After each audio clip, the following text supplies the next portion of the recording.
Juventus tomorrow. No Ronaldo now. They're without two key strikers tomorrow, and it's been a difficult start to the season for them in Serie A.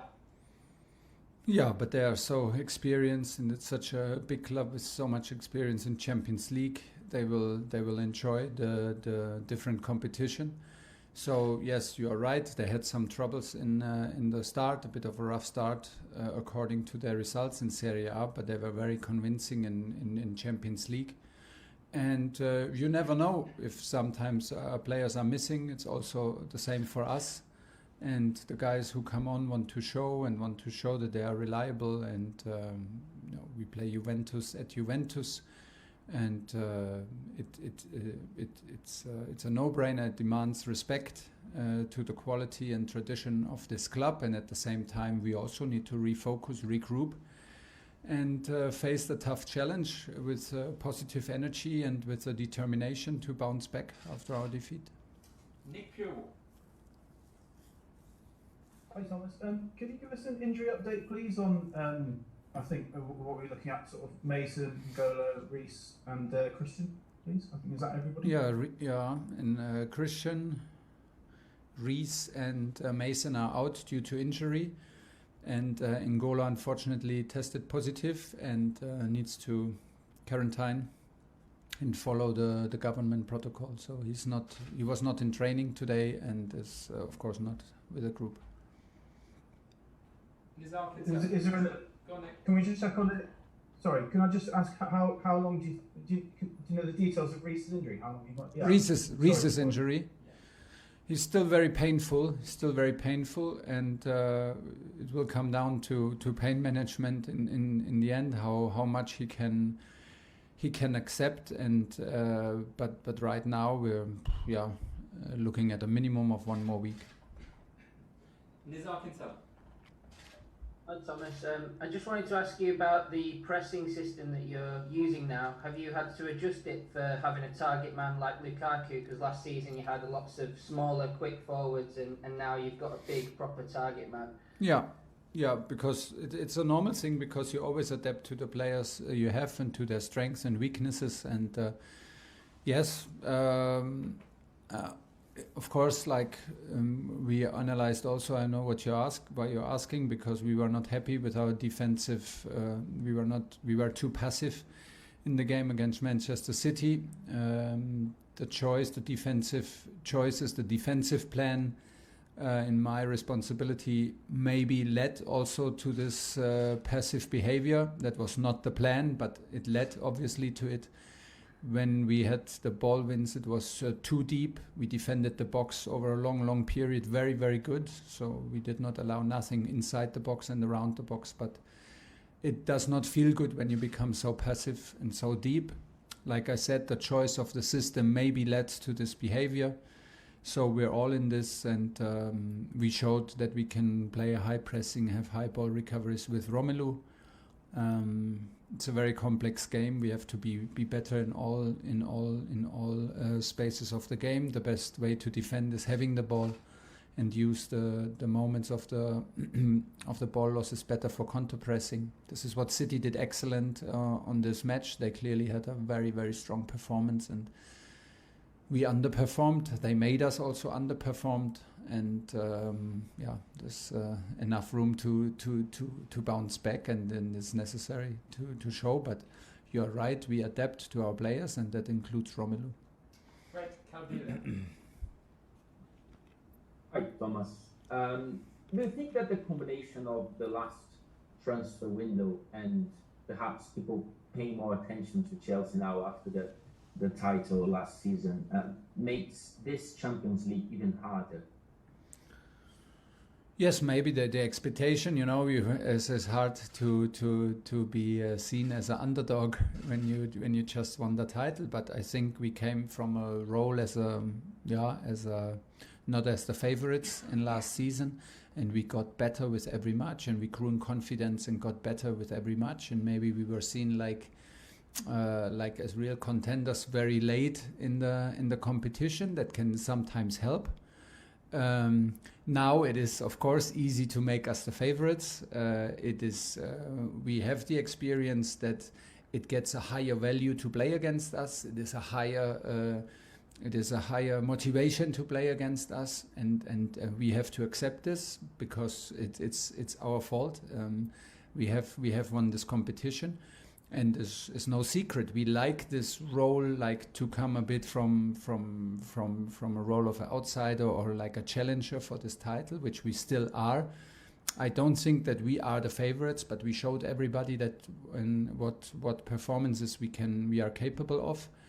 And that's now on us to also, it's very important that we make ourselves free from these expectations, and these expectations do not become our expectations, but that we stay realistic, and that we have absolutely clear for us what we demand from us, because this is also very high standards that we want to reach in any match. And the better we do this, the better it is for our performance, because performance comes from narrowing down and going step by step, and this is what we try to do.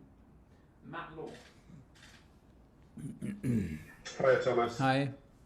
I'm not asking for names because that probably wouldn't be fair, but given what you've told us about N'Golo testing positive, Yeah. what do you know roughly what percentage of your squad would have been vaccinated yet? And also, is this something you're concerned about? Because we're heading out of summer, we're heading into autumn, infections are rising. It feels like something you're going to have to deal with more, probably. Yes, but we are only. I don't know the percentage actually. It's not even that I don't want to tell you, but I simply don't know it. And we are also only a reflection of society. And the players are adults and have a free choice if they want to get vaccinated or not. And I think we should we should accept it. And this is more or less everything I can say. I know that the situation is far from over, and all the time somebody gets it here from us and from our group. It makes you very aware that it's not over. And this is. I hope that that it gets as less as possible. But I clearly don't have the solution for it. John Cross. Hi Thomas, I was just going to ask you on a similar theme really. How difficult is it and how frustrating is it for a coach to lose a player like this? And the government is clearly appealing to football and footballers to get jabbed. Should the players get jabbed to set an example in society? Do you see it like that? It would be easy to say yes now and get maybe the applause from a lot of people, but at the same time, do I have the right to say it? I'm not so sure. I mean, I can make the decision for myself, and everybody else needs to reflect about it and take the risk or not. I think it's a serious question, and vaccination seems to be a proper protection. I am vaccinated, like I said. I took the decision for myself, but I don't really see myself in the position to speak out. What is the word for it? Proper recommendations. I think that would go too far. I'm a football coach. I'm not a 100% expert in this, and I would leave it up to them. And then the second point is everybody is adult enough, and everybody is.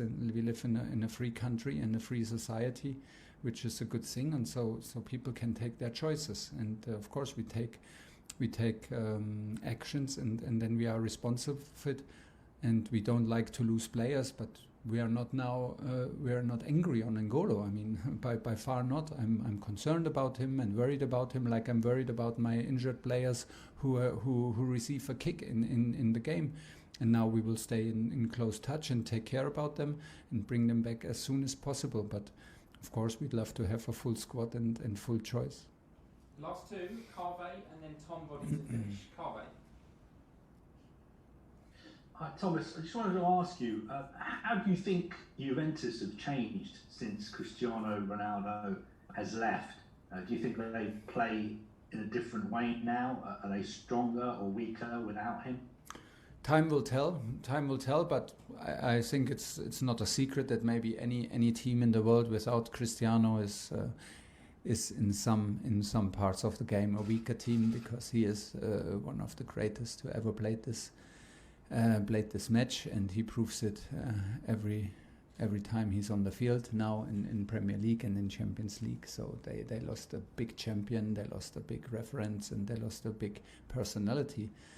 But you can win games and you can be a strong team without Cristiano Ronaldo. This is also a truth. So and they have a lot of experience, they have a lot of talent, they have a big squad, they have a deep squad, they have a very experienced coach, and it's a very proud club that is used to winning and has this certain mentality shaped by winning and shaped by the demand of winning. So you go there to Italy. It's my first time to play Juventus in a competition. We face hard competitors, and this is what we like, because we also are up for tough challenges, and we look to constantly get better, and this will make us a better team, this challenge, and we're looking forward to it, because it's a very nice game and against a very tough opponent. Last question for Thomas. Tom, Hi, Thomas. Hi. Just going back to the N'Golo situation and the vaccination, Gareth Southgate spoke about it to us and said it was when he did a recommendation video encouraging people to get vaccinated, it was the most abuse he'd received this year. Do you think that has prevented, that level of abuse is what is preventing players and people within football encouraging people to get vaccinated, footballers to get vaccinated? You know, I'm absolutely not afraid of having bad reactions. If I'm convinced about something, I would fight for it and speak out publicly. But I'm a football coach. I have a lot to do, and then I'm a father within my family, so I have enough to do, and I'm not fully informed. I'm not fully aware what vaccination is really deeply all about. I know, like, I'm informed, and enough informed that I took the decision for myself, but am I in the position to give recommendations publicly? No, I'm not, and that's why I would not do it. If somebody is convinced, then you have to accept maybe other opinions and maybe harsh reactions. I would not be shy to accept it and to argue with them, or like to try to convince them. But I don't feel that I'm in this position, and I'm the right person for this. I can only repeat myself. Everybody needs to take the decision. There are recommendations from politicians and from doctors. And that's where the subject belongs to. Okay, I'm going to stop there. And we. Oh, good, thank you. Hello. Jorginho, if I may just kick off, please. We've just been told by the manager about N'Golo testing positive for coronavirus and having to quarantine. So I wondered if you could maybe give us your reaction to that. I mean, he had a seizure some time ago in the training ground. He was also very worried when COVID first appeared, and he stayed away from training. So it's a kind of a particular case. But also, I wonder if you could talk to us about players and their views on getting jabbed, because it's a big topic of conversation. Where you stand on it, please. Yeah, this is just like really new. We just knew this morning, and to be honest, at the moment, think about the game tomorrow, and this personal thing. Everyone has choice, so I'm not going to that, to be honest with you. Cheers, Andy. Going to move on to James Robson. Hi, Jorginho. Yes. We saw in the summer Italy's defence that pairing they have is about as tough as there is in world football. How can you tell us a bit about what makes them such a daunting challenge, and also how Chelsea can get at them? Is Romelu the ideal person to go at them? Sorry, I didn't understand. Can you just repeat it, James? Sorry. Sorry, can you repeat, please? The whole question. Yeah, the Italy defence. We saw in the summer how strong that was. Yeah. What makes them such competitors? how will Chelsea hurt them? But is Romelu the perfect person for that? How are we gonna try to hurt them? I'm not gonna tell you. But obviously, tactically, they are really strong. They know how to defend the box because they are very, very organized. Juventus is a big club, and they've been there for many years. And we need to try to break them by speed, energy, and we know it's gonna be difficult. We respect them, but we're gonna try to win. Good, cheers. We're going to move on to James at Top Sport. Jorginho, what do you think went wrong against Manchester City on Saturday, and what have you got to get right tomorrow in Turin to get a result? Yeah, maybe we were a bit passive in the defensive side from everyone, and then we need to accept that they were pressing very well and they did a great job. So we need to learn from that and try to make better next time. Next up, Jacob. Hi, Jorginho. Hello. Just to continue from that, the manager said just before that he wondered if he got the system wrong on Saturday. Was that something that you felt as a team when Manchester City were putting you under such pressure with their pressing?